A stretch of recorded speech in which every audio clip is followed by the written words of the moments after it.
Hey, thanks for joining me. As I was going through books I wanted to go over this week, I had two books with Joe Madureira artwork. I couldn't decide which one I wanted to do first. The final issue of Ultimates Volume 3 or the second issue of Battle Chasers. I figured why not? Let's go. We'll start with the good. We'll end on the shit. The thing is, though, no matter what Joe Madureira draws, it's always going to be visually interesting. It's just so much better when, like, just for example, I've talked about this a lot. I'll get into this when I actually review this book. I should probably wait, but the Ultimates was drawn only with just shooting it straight from his pencils, no inks, and then colored over the top of it. And it's visually fine, but it's kind of fuzzy, out of focus, and muddy as opposed to clear, precise, crisp, and sharp and beautiful. You know, everyone's going to have their different opinion on this, but I think that doing Joe Madureira's artwork straight from his pencils gets old really fast, and I've said that quite a bit. But anyway, enough about Ultimates. We'll get to them shortly. Second issue of Battle Chasers. Joe Mad, creator story, pencils, story, Munir Sharif, if I'm saying that name correctly. Tom McWeeny on inks. Man, he makes Joe Mad stuff just pop. It's just so beautiful. And then colors are by Liquid. Christian Lickner and Aaron Lewson. I'm not sure who that is. Just a great art team. Great pencils, great inking, great coloring, and a pretty entertaining story. I was never one to be into this kind of Worlds of Warcraft, Dungeons and Dragons, fantasy stuff. But you get the right artist on it, I'm hooked. And then if the story's kind of told well enough, I'm like, I'll enjoy anything if the story's told well enough. So, you know, Battle Chasers had me hooked from issue one. I liked Joe Mad's artwork, but I wasn't collecting anything. I wasn't collecting X-Men solely because he drew it. But once he was on this, I was on board. So the story's kicking off. A couple of these soldiers, they're riding to they're part of a bigger group, but they separated from their group to go off into this other area to see if they could find this guy who lives in this home. So, great drawings, the lighting. I like the sun in the background here, forest shot, well-drawn horses. But they come up here and they knock on the door, and it's Garrison. Now, we were introduced to him in the first issue. Oh, excuse me. I apologize about that. Anyway, I'm sorry. They run into Garrison. Like I said, we were introduced to him, and he's known as he's got a big reputation. It's a little bit, we don't really quite know what or why. Why is he significant, or what is it about him that makes him important? But he's kind of important for some reason. And these guys are there looking for him. So they show up. There he is, bottle in hand, kind of like a smug look on his face. So implication that he's kind of a drunken loser. Because last time we saw him, he was in a bar drinking himself under the table. So they show up here and they're like, the soldiers are like, well, I'm glad to see you're doing so well, but that's not why I came. It's about Aramis. There was an incident in his home last night. We don't have all the details, but it's been confirmed that an entire squad of our men were slaughtered, along with a female civilian. And he's like, well, any leads? He's like, no, it gets worse. Aramis's daughter was never found. We believe that she may have been abducted or worse. And this makes Garrison stop and get focused. He crushes the bottle in his hand. So what we're talking about, Aramis, is a character. We haven't seen him, but he was some kind of like well-revered warrior soldier, and his daughter is missing. And it's the mention of the daughter that makes Garrison stop and crush the bottle in his hand. He says, I know you and Aramis were close. That's why I came, sir. You are not powerless. You are not powerless in this. Ride back with me. Help us find the ones responsible and bring them to justice.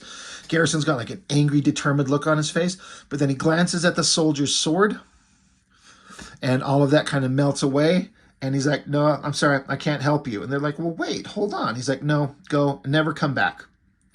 So the other soldiers that was with the main guy here, he's like, you heard the drunk, let's get out of here. Some friend. And he's like, God, this place is a dump. He's like, dude, shut up. This house was to be a gift for his wife on their wedding day. And so the other guy says, well, there isn't a slightest trace of a woman living here. What'd she do? Leave him? And they say, no, she never got to see the house. She was killed on their wedding day. After that, he saw no reason to finish it. Would you? And then so the one soldier says, well, you said he was a soldier, right? He says, yeah, Garrison, perhaps the greatest swordsman that ever lived. And here's a picture of Garrison, and that is a picture of Aramis, the other guy that we were talking about that has the daughter who's disappeared and missing, which we saw who and what that was in the first issue, and we'll continue on here. So the soldier's like, Garrison, you're telling me that guy was the Garrison? So he's known. Quite the reputation. And they're like, whoa, I thought he was dead. And the other guy says, in many ways, he is. He's just kind of sitting here, you know, sitting alone and silent. But basically saying his wife was killed on their wedding day, so, you know, he's defeated. We're cutting back to Calibretto, the last of these giant war golem machines, and then Nolan, this little old wizard. So they're having conversations back and forth. Basically, Nolan's saying, hey, I'm going to go into the marketplace. I'm going to get some stuff. The little girl is asleep. Just stay here. Look out for her. And Nolan says, hey, now listen up. Those gloves that she brought, they're extremely dangerous. Don't let her go near them until I get back. He says, if I'd known what were in the box, I never would have opened them.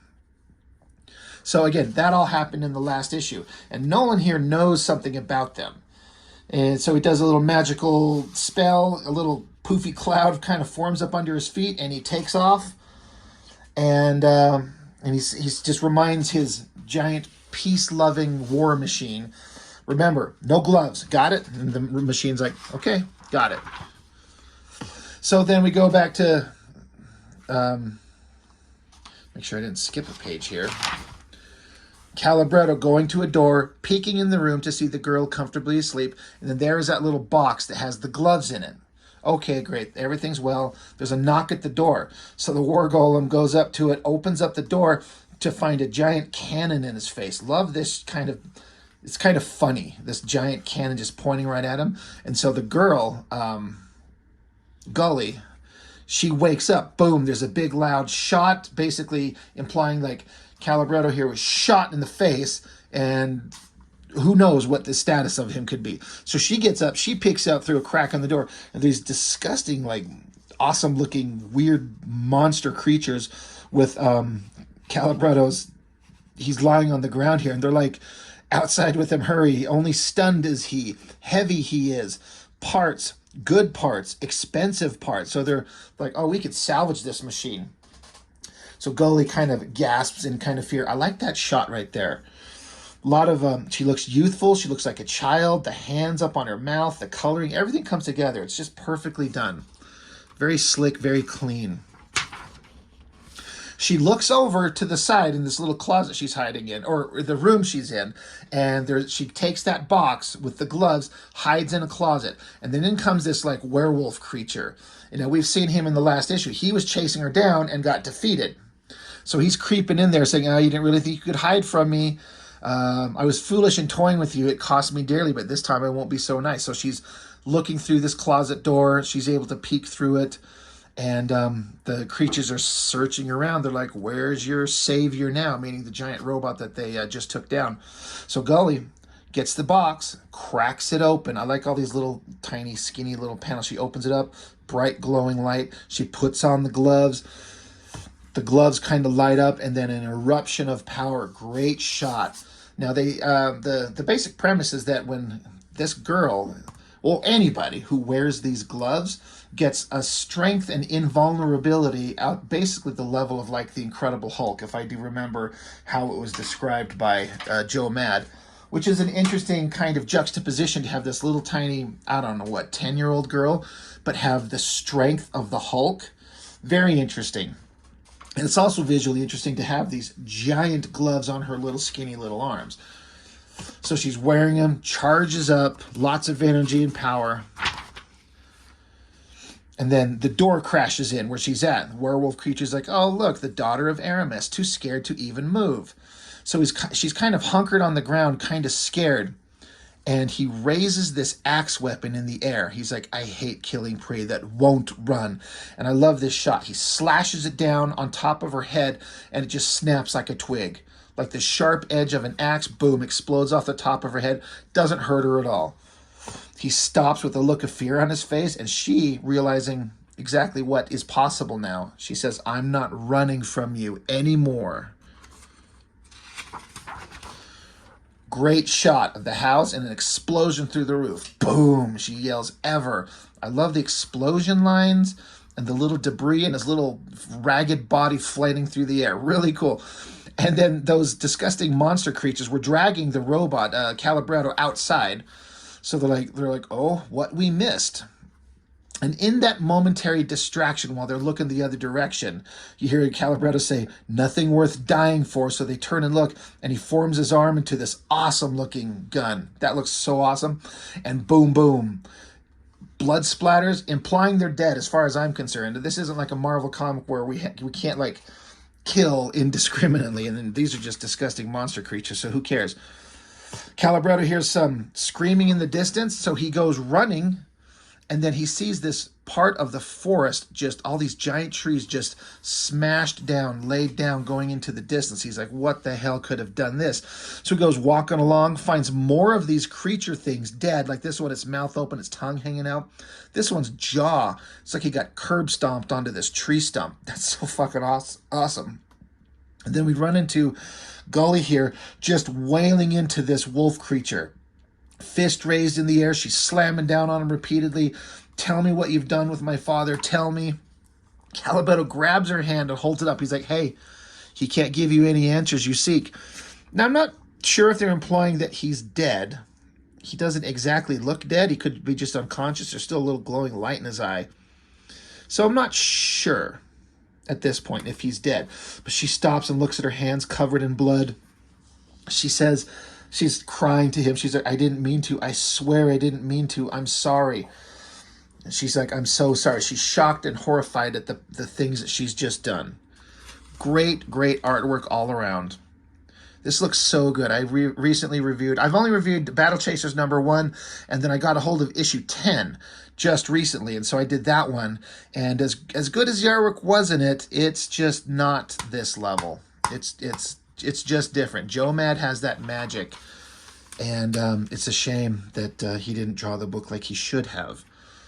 So then it cuts off to this other, you got this distant region. It says the Mana region. I love this structure here, but then these like grounds with these cracks in it, and there's like light and energy coming up. Now they say mana, it's like some kind of power source for the Battle Chasers world, and I do believe it's somewhat diminishing. They don't have as much as they used to, so there's a little bit of a crisis.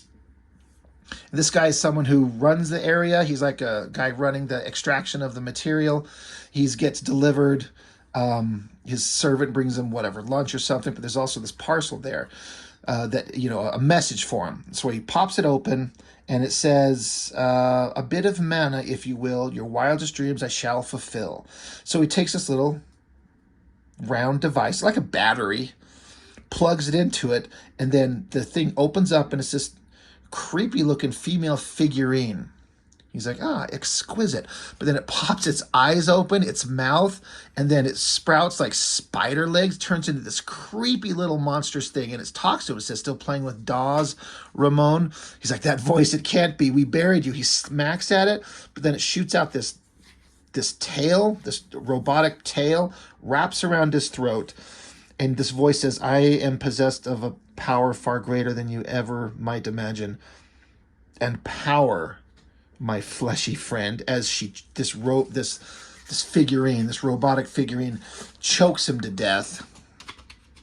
And she says, and power, my friend, is everything. We cut over to, I guess we're seeing the creature that's controlling the little robot. Rotted old face, metallic mask on it, glowing energy. Pretty awesome. And very anime inspired. You can see this being like a really high budget anime series, like a cartoon to watch. That'd be great if this was done the correct way. Anyway, he's saying to himself that bloated thief was only the first to fall. They will all pay for their betrayal, each in their own special way. But you, old man, I'm saving you for last. I want to be there to see the look on your face. So it's kind of standard villain shit, like, he paid and everyone will pay and everyone will suffer. And then, but there's some kind of implication that Nolan here has done something really bad. And then we cut to him, Nolan himself, yelling, "What the fuck?" He sees his home smashed to shit. Not destroyed completely, but pretty bad. He's like, what the hell happened to my house? So Calibretto, he's like, all right, try to stay calm. But the gloves, he's like, the gloves, like the things I told you to keep away from her. So he tries to explain himself. He's like, well, you better explain yourself fast. So Calibretto starts spouting off information super quickly to the point where you really can't understand it. So then Nolan just takes his staff there and bang, smacks him on the head and said, hey, shut up. Where's the girl? Where's the girl? And so he walks into the room, just looks at her, and she's in silhouette, and she's like, are you going to ask me to leave? She kind of understands, like, she did bad, she destroyed things, maybe she killed somebody, maybe she's not allowed to be here anymore, and she kind of looks with a sad look on her face, and he magically lights up his pipe, and he's like, no, I'm going to ask you to stay. This is your home now for as long as you'd like it to be. She says, thanks, Mr. Nolan. He says, not a problem. Just make sure you get plenty of rest. You have one heck of a mess to clean up in the morning. So he's got a heart. And then we cut to, I love scenes like this when it's done right. It says elsewhere. It's just a couple small panels. And you can just tell by first glancing at it, it's Red Monika. She's loading some rounds into her gun, puts a knife in the sheath on her hip, zips up them giant old boobies, pulls her hair back into a ponytail.